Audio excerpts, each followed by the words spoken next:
आखिरकार खूब सारी बहसबाजी के बाद, खूब सारी टिप्स एंड ट्रिक्स लगाने के बाद हम मारुति सुजुकी की तरफ से ब्रेजा सीएनजी ब्लैक कलर ले आए हैं। काफी सारे लोगों ने पिछली वीडियोस देख ली थी, 3-4 वीडियोस से मैंने बताया था कि किस तरीके से हम मारुति सुजुकी के साथ डील कर रहे हैं, कैसे वो अलग अलग ट्रिक्स लगा रहे हैं। हमारी गाड़ी भी उन्होंने डिले कर दी थी।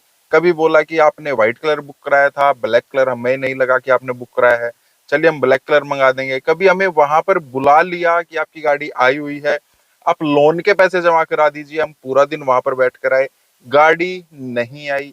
कभी कुछ हमने एसेसरीज वगैरह हटवा दी, उसकी वजह से वो चिढ़ गए। तो वो सारी चीजें हुई, मैंने लास्ट टाइम आपको बता दिया था, वो आप देख भी सकते हैं।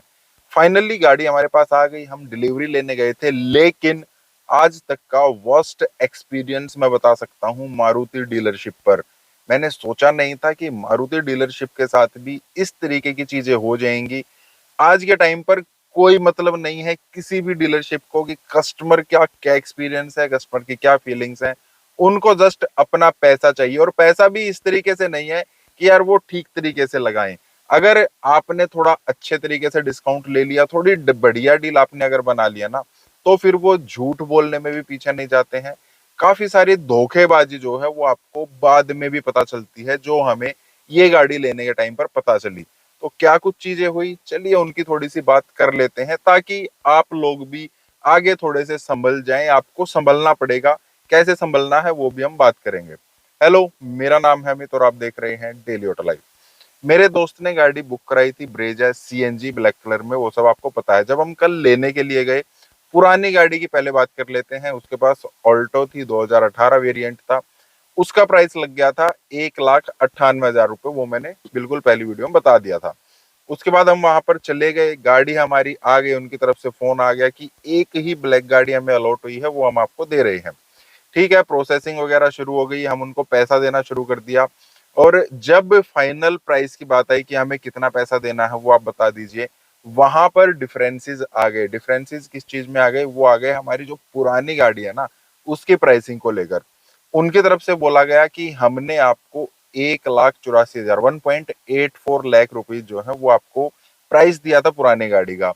जबकि हमने बात की थी उनसे 1.98। मैं नहीं था, दोस्त ने बात की थी, मैं उस टाइम बाहर था।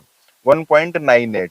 बाद में थोड़ी बहुत उन्होंने इधर उधर बातचीत की, तो उन्होंने बोला नहीं, 1.84 नहीं, 1.90 जो है, 1.90 लाख वो आपकी गाड़ी का प्राइस लगा था। और 1.98 तो आप अपनी तरफ से बता रहे हैं। सिंपल यही बोला गया हमारी तरफ से, यार 1.90 आपने पहले लगाया था, उससे पहले आपने 1.50 लगाया था, बिल्कुल स्टार्टिंग में उन्होंने 1.5 लाख रुपए लगाए थे। प्राइस बढ़ा बढ़ू के 1,90,000 तक वो आ गए थे। वहां पर भी हमने डील मना कर दी थी। 2 दिन बाद वो फिर से आए थे, 1.98 बोल कर गए थे। वहां पर हमने बुकिंग कराई थी, लेकिन उसके बाद वहां पर जाकर उन्होंने मुकर गए, वो मना कर दिया। सिंपल पता है क्या बोल रहे हैं? आप लिखित में दिखाइए कहां पर हमने आपको 1.98 बोला है। हमने पूछा आप ही दिखा दीजिए ना, हमने कहां पर 1.90 बोला है। तो उन्होंने उसी दिन की एक स्लिप दिखा दी, जिस पर उन्होंने 1.90 लिखा हुआ था, और नीचे अपने साइन भी किए हुए थे। अब मैंने पूछ लिया, यार यहाँ पर हम कहाँ एग्री हुए हैं? आप इस पर आज आज लिख दीजिए ना, आप 1.80 लिख दीजिए। इसका ये मतलब थोड़ी ना मैंने ये डील की है। 1 से 1.5 घंटा बहसबाजी हुई है, लिटरली वहां पर बहसबाजी हुई है। सब लोग इकट्ठे हो गए थे, जितने भी बाकी लोग शोरूम में गाड़ी वाड़ी लेने आए हुए थे। और 1.5 घंटे के बाद ना बात यहाँ तक पहुंच गई थी कि हम गाड़ी छोड़ रहे हैं। एक कस्टमर जो इतने दिन से इंतजार कर रहा है, बार बार वहां पर जा रहा है, लोन भी अब तो क्लियर हो चुका है, बस उनके पास से नोटिफिकेशन पहुंचने वाली है बैंक की तरफ से। इस टाइम पर ये सब चीजें होना, और साथ में ये बोलना कि अब हम गाड़ी छोड़ रहे हैं, और वो भी ये चीज बोल रहे हैं ठीक है आप गाड़ी छोड़ दीजिए, कोई दिक्कत नहीं है। 5,000 रुपए जो हमने बुकिंग अमाउंट दी है, आपके 500 रुपए उसमें से कटेंगे, वो भी गलत है एक किस्म से। लेकिन चलो कोई बात नहीं यार, ठीक है आप हमारे पैसे दो। और हम वहां से चल ही पड़े थे। फिर उन्होंने बोला चलिए आइए बैठिए, देखिए ये भी एक तरीका होता है। ठीक है आप बैठिए, मैं देखता हूँ क्या कर सकता हूँ। जिसने डील की थी उसने पता नहीं किस तरीके से डील की है, आपको कुछ बोल दिया, यहाँ पर कुछ लिखवा दिया। बातचीत की उन्होंने, फिर उन्होंने बोला हम ना आपको 2,000 रुपए का डिस्काउंट और दे सकते हैं, ये हमारी तरफ से मैक्सिमम है। बाकी आप अगर एसेसरीज लेते हैं, हमने जैसे रियर कैमरा वगैरह है वो मैंने सेलेक्ट किया था कि चलो यहीं से लगवा लेंगे, अभी इंश्योरेंस नहीं कटा है, इंश्योरेंस में भी इसको साथ में इन्वॉल्व करा लेंगे, मतलब इंश्योरेंस में इसको चढ़वा लेंगे, वहां पर गाड़ी की वारंटी वगैरह इनकी तरफ से सब हम लिखवा लेंगे। तो वायरिंग का काम मैं कोशिश करता हूँ अगर कंपनी फिटेड में नहीं आया है तो शोरूम से करवा के वहीं से उनसे वारंटी पेपर वगैरह ले ले और साथ में इसको इंश्योरेंस में भी चढ़वा लेते हैं। तो उन्होंने बोला आप एसेसरीज वगैरह लेंगे वहां पर थोड़ा बहुत हम और कर लेंगे। चलो ठीक है यार, कोई बात नहीं। अब 2,000 रुपए का जो उन्होंने डिस्काउंट दिया है ना, उसके पीछे भी उनकी चालाकियां हैं। हमने उनको पैसा देना शुरू किया, ओटीपी वगैरह दे दिया, रजिस्ट्रेशन टैक्स वगैरह वो सब कटने लगे। जब सब कुछ लगभग फाइनल हो गया तो जो पुरानी गाड़ी ट्रू वैल्यू वाले हैं वो आए, सर आपकी गाड़ी पर ना 2,000 रुपए का एक चालान है। हमने तो नहीं देखा था, और था भी, वो एक्चुअली था भी, ऐसा नहीं है कि उन्होंने गलत बोला, लेकिन उन्होंने पहले ही देख लिया कि इस गाड़ी पर 2,000 रुपए का चालान है, इनसे 2,000 रुपए हम डिस्काउंट देकर वापस ले लेंगे। अब देखिए, उस टाइम कस्टमर को बोला जाता है या तो आप ये चालान क्लियर करा दीजिए। कस्टमर वहां पर खड़ा खड़ा क्या करेगा, ऑनलाइन भुगतेगा, 2,000 रुपए उसमें भी लगने हैं, या हम उनको 2,000 रुपए दे दें तो भी होने हैं। वैसे तो हमें पता है, हम कहीं पर भी जाएंगे एक लोक अदालत लगती है, 100 रुपए हम चालान के भरेंगे और वो 2,000 रुपए का चालान माफ हो जाएगा, 100 रुपए के आसपास में काम चल जाता है।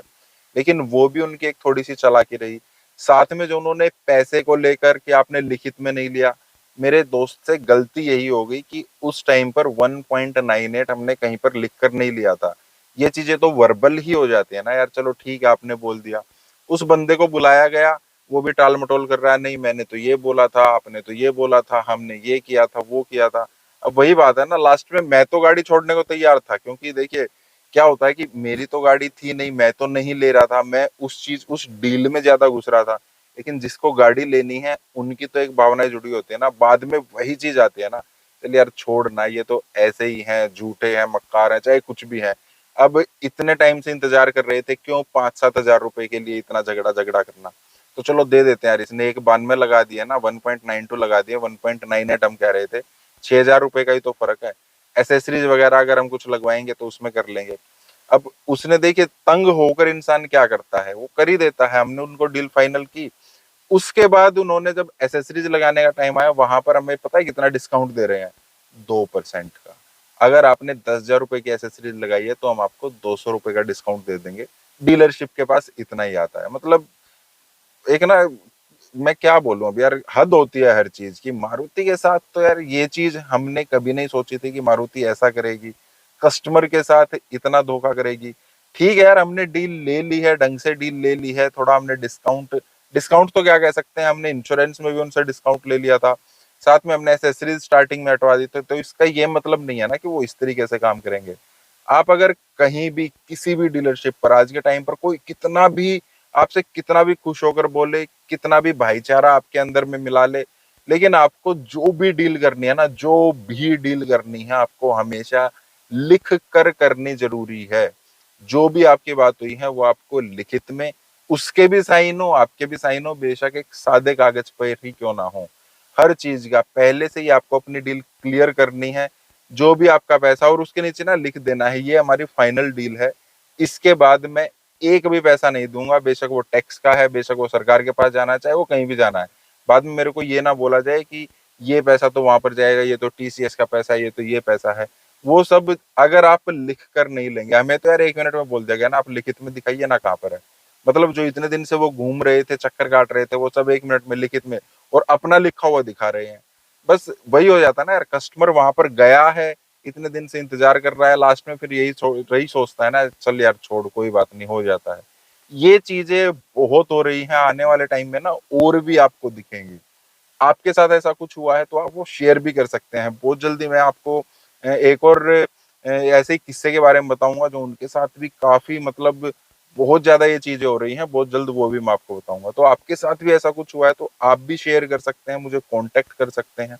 बाकी आप कुछ कहना चाहते हैं, कुछ पूछना चाहते हैं, आप कमेंट कर सकते हैं। इस टाइप के वीडियो से आप लाइक करना, चैनल को सब्सक्राइब करना। मिलते हैं नेक्स्ट वीडियो में। Thank you.